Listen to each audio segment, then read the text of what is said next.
Have you ever given your students a speaking activity and then heard crickets? Maybe you've given them some questions to discuss in pairs, thinking that it would be maybe a good 10 minutes of fluency practice, but then most of the pairs were finished in like 2 minutes. Or maybe you've even tried this with one-on-one students, thinking you were going to bring in some interesting discussion questions and have this lively conversation, and then somehow it ends up turning into this awkward one-sided interview where you're just kind of peppering the student with question after question, and they're giving really short, kind of reluctant answers. So before we go further, let me just say this up front. There's nothing wrong with discussion questions. Assuming that the discussion activity you've prepared is scaffolded, like you've given the student some helpful input to be able to answer the questions successfully, and assuming the activity fits into the overall context and main aim of your lesson, then really discussion questions can be a helpful way to give students some personalized, interactive speaking time. But if you keep running into situations where your students just aren't as motivated as you'd hoped, or for whatever reason the conversation just keeps dying off a lot faster than you expected, I've got a solution for you. Ready? Here it is. Give your speaking activity a communicative goal. Okay, so what's a communicative goal? Essentially, a communicative goal is an outcome that your students need to achieve using language, something that is beyond just the teacher told us to speak. So think of it as almost a task or mini project that the students need to complete. Let me show you what I mean with a couple of examples. Here's the activity that we were talking about before, a list of discussion questions, and in this case, they're all questions about traveling. So take a look at this activity and think for a second, does it have a communicative goal? The answer is actually no, it doesn't. And again, I'm not saying that this is a bad activity or you should never do an activity like this, never give your students discussion questions. Not at all. That's not what I'm saying at all. There are a lot of good things about this activity. These discussion questions are personalized, right? The students get to speak about their own opinions, their own experiences. They're interesting, probably assuming that your students enjoy traveling. And they're interactive, or they're meant to be. Students are supposed to take turns asking them and answering them. And hopefully they're motivating if your students are excited to share information about themselves and learn more about their classmates around this particular topic of traveling. But the question is there a goal here that students are trying to achieve separate from just discuss these questions? No. The only task here is ask and answer these questions, again, because the teacher told us to. So that means there's not actually a communicative goal. And so obviously we hope our students are interested in what their partner has to say and motivated to keep the conversation going, but there's nothing actually built into this task that causes that to happen. So how can we adapt this task so that it does have a communicative goal? Here's one simple way to do it. Just add one single line at the end of your instructions. Find 3 things in common.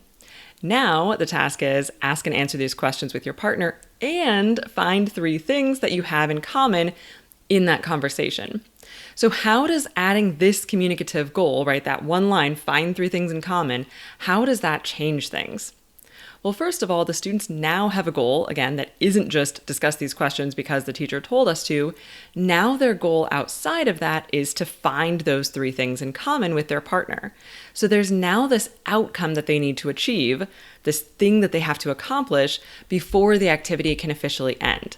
So now if I'm a student, instead of just giving my answers and then waiting for my partner to give their answers, now I'm probably going to need to ask follow-up questions because I need to get more information. I have to start sharing more about myself in order to reach that point where we've been able to find 3 things that are the same. And if my partner and I go into the activity knowing that at the end of it, we're going to have to report back to the whole class those 3 things that we found in common, right? Prove that we achieved that goal, then we have this drive. There's this built-in motivation for us to keep speaking until we have those 3 things to report. And if we come to the end of all of the questions, we run through the list, I ask all the questions, my partner answers, and back and forth, and we haven't found 3 things in common yet, then we're going to have to go back and dig deeper, start sharing more in response to each question, keep asking more follow-up questions until we are able to find those 3 things. So this is a great way to upgrade any set of discussion questions. You can just add that find 3 things in common requirement. And obviously, you can play around with the number of things in common that students need to find. If you have less time, you want it to be a shorter discussion, then maybe it's even just find 1 or 2 things in common. Or maybe if you have a lot of time, you could make it into a game and see which pair can find the most things in common. So they have to try to find as many things in common as they possibly can and keep count along the way. There are a lot of ways you can play with this, totally up to you. But let's talk about this a little bit further, because finding things in common isn't the only way to add a communicative goal to an activity. That's just one easy option. If you want to adapt your task even more and change a few more things about it, you could still keep that same context, in this case, travel, but instead of just a list of discussion questions, you could adapt it or change it into something that feels more project-based. So maybe something like this. First, each student decides on their own dream travel destination and takes a few moments to list some reasons why that is their dream travel destination. Then, students get put in pairs, and in the pair, they each try to convince the other person to visit their dream travel destination instead of that person's original dream travel destination. So if I'm a student, for example, and I chose, Istanbul as my dream destination, I'm trying to convince my partner using that list of reasons I came up with why they should want to go to Istanbul as their number 1 choice instead of whatever city or destination that they picked. So thinking about that task, what's the communicative goal now? It's convince your partner, right, to go to your destination instead of the one that they picked. So different goal, but it's the same results. The students can't stop speaking until one of them has convinced the other. Now, obviously they might not actually succeed in convincing the other person by the end of the activity, but at least they have this goal, this thing that they're trying to achieve with language, rather than the version of the task without that goal, which would just be tell your partner your dream destination and why, right? Almost the same thing, but in that case, one person talks about their destination. I want to go to Istanbul because this reason, this reason, this reason. The other person, cool, I want to go to Paris because this, and this. We're done, right? So much different result than if they have this goal of trying to convince the other person. Or how about this example? The task could be work together to rank these 5 cities in order from the one that you would like to visit the most down to the one that you would like to visit the least. And you and your partner have to agree on the final order. So now the goal is they need to have their finalized ranked city list by the end of the discussion. And the only way to agree on that finalized list, the final order, will be to debate their opinions about each city with their partner. Or maybe this task. You give the students a list of 10 things, 10 activities to do in New York City, and then in pairs or small groups, the students have to work together and imagine that they're spending 2 days together in New York City. They need to agree on 3 activities to do together for each of those 2 days. And you could even provide a chart like this that the students need to fill out in their pairs or their groups so that by the end of the discussion, there's this concrete itinerary that they need to have completed. So now the communicative goal is not just talk about what you might like to do if you visited New York, right? It has this much more authentic, communicative feel of you are going to New York City, plan your itinerary together, choose the 3 things you're going to do each day. So hopefully you're seeing the pattern now. In each case, there's something specific that the students need to accomplish by the end of the speaking activity. It could be as simple as find 3 things in common, or something much more involved like completing that 2-day travel itinerary. The key in any case is that they're not just each doing this independently, they really have to work together and agree on or collaborate on the final result.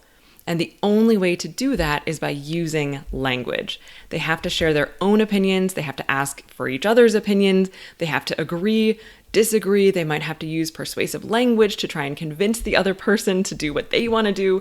So there's a lot more going on here than just, okay, I answered the questions, you answered the questions, now we're done. If you're considering a speaking activity and you're not sure if it's really communicative or if it has a communicative goal, here's an easy way to tell. Ask yourself this question. Do the students need to listen to and understand each other in order to successfully complete the task? If the answer is yes, then it has a communicative goal or it is a communicative activity. Because remember, just because students are speaking to each other doesn't necessarily mean that the task is communicative. In order for it to be truly communicative, the key is that students need to listen to each other and understand each other. So here's what I mean. If we look back at those original discussion questions, obviously the students need to talk to each other in order to do the task. It's a speaking activity. But do they really need to listen to each other and understand each other in order to finish the activity successfully? No, actually. So think about it for a second. If I'm a student doing this activity with my partner, I can answer all the questions with my own opinions. Do I need to be able to understand my partner in order to do that? Does what my partner says, do my partner's answers really affect my ability to answer? They don't, actually. I mean, hopefully I'm a nice person and I want to understand what my partner is saying because I'm interested, but there's nothing actually built into the task that requires that. I could give my answers. Yeah, I'd like to travel to Paris because I love croissants, right? Whatever it is. I could give my answers, my partner could give their answers, and we could have successfully done the task actually without really even understanding a word the other person said. Of course, we're going to enjoy the activity a lot more, hopefully, if we did understand and we can ask each other follow-up questions and all of that. But it is technically possible to do that activity. I gave my answers, my partner gave their answers, without even really having to listen to each other or respond to each other. But on the other hand, if we have to find 3 things in common by the end of our conversation, now I have to listen to my partner and understand what they're saying, because I need to evaluate whether what they're saying is the same for me or whether it's different, right? I have to figure out if that thing that they're telling me is something we have in common or not, and if that can count as one of our things or if we have to find something else. If I have to convince my partner to travel to my dream destination instead of whatever destination they wrote down, then I need to understand what they're saying so that I can think of a good counter argument against whatever they're arguing for their destination. If we have to plan a travel itinerary together in New York City, then I need to understand what activities my partner wants to do, so that way I can decide if I also want to do those activities or if I want to suggest different activities and how we compromise on our final selections. So, just in case it's not clear already, let's quickly summarize the benefits of including a communicative goal in your speaking activities. So, first of all, it usually makes the activity a lot more fun. Doesn't planning a 2-day trip to New York sound like it's a little bit more interesting than just discuss this list of questions? Second, it makes the activity feel a lot more authentic. So in real life, we're rarely presented with a list of questions to discuss, right? Usually we enter a conversation in the real world with some sort of natural, kind of implicit communicative goal. If I'm talking to my coworker, for example, about her recent vacation, of course, I don't usually go into that conversation like I need to find 3 things in common with her. But usually I do go into that conversation with some sort of communicative motivation, like I wonder if she likes the same kind of vacations as I do, or I want to find out about her experience so that I can decide if I also want to travel to that destination or stay in that same hotel where she stayed or whatever it is. We're not just standing there having a chat because our boss told us to answer a list of vacation questions, right? So obviously classroom conversations are always going to feel a little bit artificial and a little bit stilted because as teachers, we're trying to create these very specific scenarios in which our students can practice English.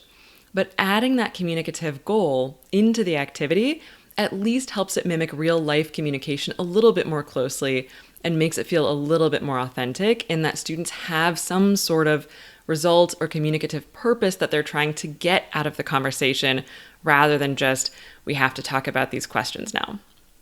Reason number 3 that a communicative goal is helpful is that it extends the length of the activity. Students now cannot just give one-word answers to each question. They have to keep talking until they achieve that outcome. Reason number 4 is that it creates a more genuine need for language. In particular, even communicative, functional kind of language. Because the students now need to truly listen to and understand each other, there's this built-in need to ask for the other person's opinion or ask for clarification if they didn't understand something, or express their agreement or disagreement with whatever their partner just said. They have to use language to do all of those things in order to negotiate and try to get the outcome that they want, or at the very least, reach some kind of compromise with their partner so that they can complete the activity.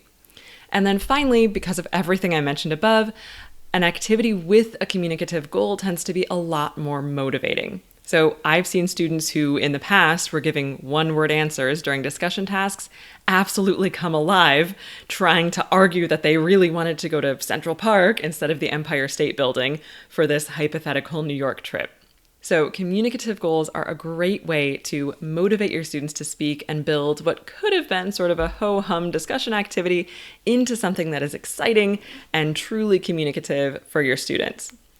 If you're looking for even more ideas and examples of fun, communicative speaking tasks, this is a great time to subscribe to this channel because that is actually exactly what my next video is going to be about. And just as we wrap up, I want to quickly reiterate, there's still nothing wrong with discussion questions. Discussion questions can be a great way to give students a little bit of productive time at the end of a reading or a listening lesson, or as a brief lead-in activity at the start of your lesson. So I don't want you to panic now and think that every discussion task you've ever given your students was, a bad idea, or that you immediately have to change the lesson you're teaching tomorrow and make the discussion task more communicative. That's just kind of the next level of speaking task, or the way to get more out of your speaking tasks. So if you do have students who are reluctant to speak, or you're looking for a more dynamic speaking fluency opportunity for your students that you can actually build a whole speaking lesson around, that's when adding a communicative goal is really important. So if you haven't tried this before, try adapting some of your activities or creating some activities for your own lessons that include communicative goals. See what happens, and then I would love to hear about your experience, so come back here, leave me a comment, and let me know how it went. I can't wait to hear all about it.